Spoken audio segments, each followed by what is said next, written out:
ये आकाशवाणी गोरखपुर है। अब आप वेद प्रकाश पाठक से क्षेत्रीय समाचार सुनिए। संसद ने कृषि से संबंधित दो महत्वपूर्ण विधेयकों को मंजूरी दे दी है। राज्यसभा ने आज कृषक उपज व्यापार और वाणिज्य संवर्धन तथा सरलीकरण विधेयक 2020 और कृषक सशक्तिकरण तथा संरक्षण मूल्य आश्वासन एवं कृषि सेवा पर करार संबंधी 2020 के विधेयक को विपक्षी सदस्यों के शोर शराबे के बीच मंजूरी दी। सदन ने विधेयकों को प्रवर समिति को सौंपने के विपक्षी सदस्यों के संशोधनों को भी अस्वीकार कर दिया।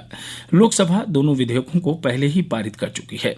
राज्यसभा में विधेयकों के पारित होने के बाद सदन की कार्यवाही अनिश्चित काल तक के लिए स्थगित कर दी गई। कृषि मंत्री नरेंद्र सिंह तोमर ने विधेयक को ऐतिहासिक करार देते हुए कहा कि इससे देश के किसानों के जीवन में क्रांतिकारी बदलाव आएगा।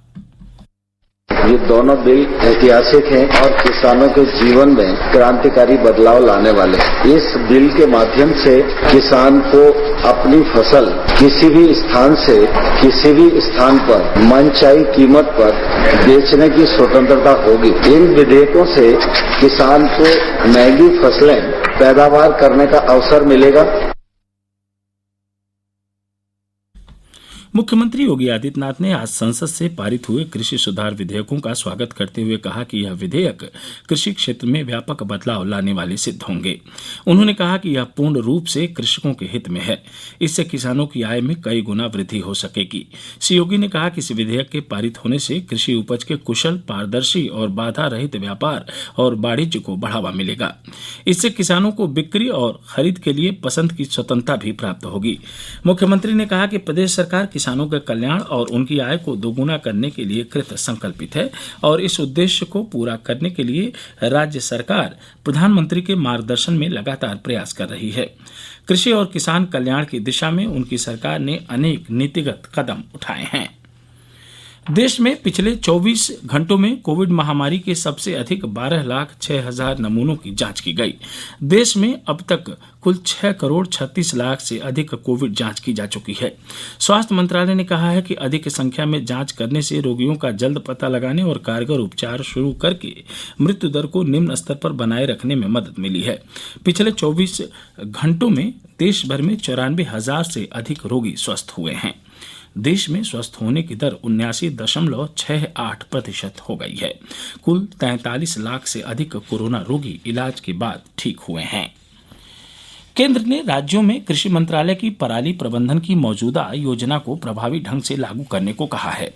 प्रधानमंत्री नरेंद्र मोदी के प्रधान सचिव डॉक्टर पीके मिश्र ने राष्ट्रीय राजधानी क्षेत्र दिल्ली में वायु गुणवत्ता में सुधार के लिए गठित उच्च स्तरीय कार्यबल की बैठक में कल यह निर्देश दिए। उन्होंने कहा कि राज्य सरकारों को यह सुनिश्चित करना चाहिए कि चालू वर्ष में फसल कटाई और सर्दी शुरू होने से पहले किसानों को नई मशीनें उपलब्ध करा दी जाएं। कृषि मंत्रालय को इस संबंध में सभी आवश्यक सहायता उपलब्ध कराने का निर्देश दिया गया। प्रदेश में आज हुई दो अलग अलग सड़क दुर्घटनाओं में 8 लोगों की मृत्यु हो गई और 1 दर्जन लोग घायल हो गए। अयोध्या जिले के रोनाही थाना क्षेत्र के अंतर्गत सुहावल चौराहे के पास आज सुबह हुए एक सड़क हादसे में टेम्पू सवार 4 लोगों की मौत हो गई, जबकि 9 अन्य लोग घायल हो गए।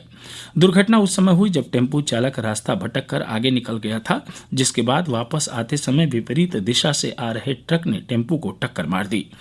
इस हादसे में मौके पर ही 3 लोगों की मृत्यु हो गई, जबकि 1 की मौत जिला अस्पताल में हुई।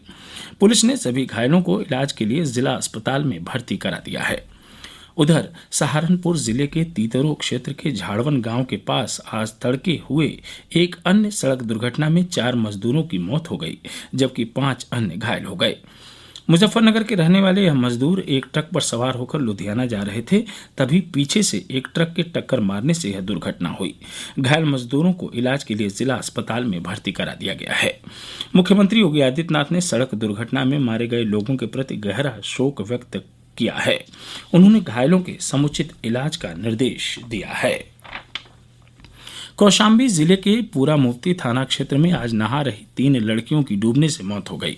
हमारे कौशाम्बी प्रतिनिधि के अनुसार नूरपुर और कुरई गांव की 6 लड़कियां गंगा नदी में नहाने के दौरान डूबने लगीं, जिनमें से 3 को गोताखोरों ने बचा लिया। बाकी 3 लड़कियों का शव बरामद कर पोस्टमार्टम के लिए भेज दिया गया है। बचाई गई लड़कियों को इलाज के लिए जिला अस्पताल में भर्ती करा दिया गया है। इसके साथ ही क्षेत्रीय समाचारों का बुलेटिन समाप्त हुआ। नमस्कार।